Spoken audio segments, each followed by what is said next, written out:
ভাগ্যিস ভাইটাকে কুমিল্লাতে বিয়ে করাইছিলাম বলে এত সুন্দর ভর্তা খেতে পারি।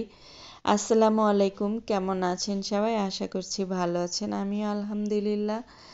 আর এই যে ভর্তাটা, এটা হচ্ছে শুটকি ভর্তা। এই ভর্তাটা ভাবির হাতে অনেক মজা লাগে। আমি তো ভাবির কাছে আসলেই এই ভর্তা খাওয়ার বায়না করি এবং বলি আমাকে মাছ মাংস খাওয়ানো লাগবে না, শুধু ভর্তা খাইলেই হবে। তো চলুন কিভাবে ভর্তাটা করলো সেটা আপনাদের সাথে শেয়ার করব। তার আগে আমি একটু চা খেয়ে নিচ্ছি। এখানে লাল চাটা আমি নিজেই বানিয়েছিলাম। দেখুন মাশাল্লাহ অনেক সুন্দর কালারটা এসেছে আর খেতে অনেক মজা হয়েছিল।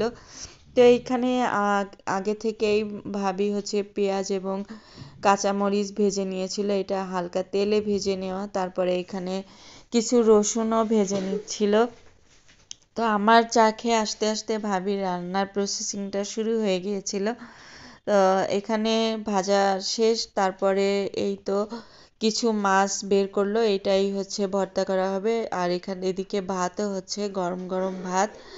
আর এটা হচ্ছে চাপা শুটকি বা শীতল শুটকিও নাকি বলে থাকে। আমি আজকেই প্রথমে শুনলাম, কারণ এটাকেই যে শীতল বলে আমি এটা আসলে জানতাম না। তো ভাবির কাছ থেকে শুনলাম এটাকে শীতল নামেও নাকি এটা পরিচিত। তো যাই হোক, এখানে মাছটা কিন্তু প্রথমে ঠান্ডা পানি এবং পরে গরম পানি দিয়ে পরিষ্কার করে এখানে এটাকেও ভেজে নিচ্ছে হালকা তেল দিয়ে। তো সব সুন্দর করে ভেজে নিয়ে ভর্তাটা করবে। তো এটা এইভাবে করলেই নাকি বেশি মজা হয়। তো এই তো সব ভাজা টাজা শেষ। এখন হচ্ছে কিছু ধনিয়ার পাতা দিতে হবে। শুটকিতে ধনিয়ার পাতা ছাড়া কি চলে? আর এই তো দেখতেই পাচ্ছেন শুটকি ধনিয়া পাতাগুলো সুন্দর করে ভেজে নেওয়া হচ্ছে। তো সব ভাজা শেষ। এদিকে সবকিছু এই যে রেখে দেওয়া হলো। শুধু শুটকি ভর্তাও না, বেগুন ভর্তাও হবে। অনেক বড় একটা বেগুন পুড়িয়েছিল ভাবি ভর্তা করার জন্য। সেটাকে আমি আবার একটু ছিলে দিছিলাম। দেখতেই পাচ্ছেন কত বড় বেগুন।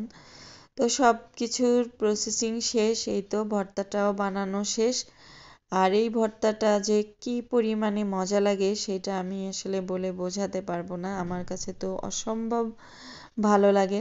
তো এখানে এখন খাওয়ার পালা, আমি চলে আসলাম খাবার খেতে।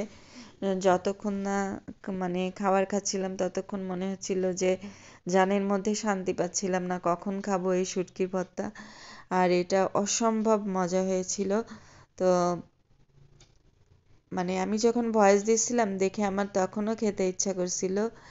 ভাবিকে অনেক অনেক ধন্যবাদ আমার পছন্দের জিনিস খাওয়ানোর জন্য। আজকে এই পর্যন্তই। সবাই ভালো থাকবেন। আল্লাহ হাফেজ।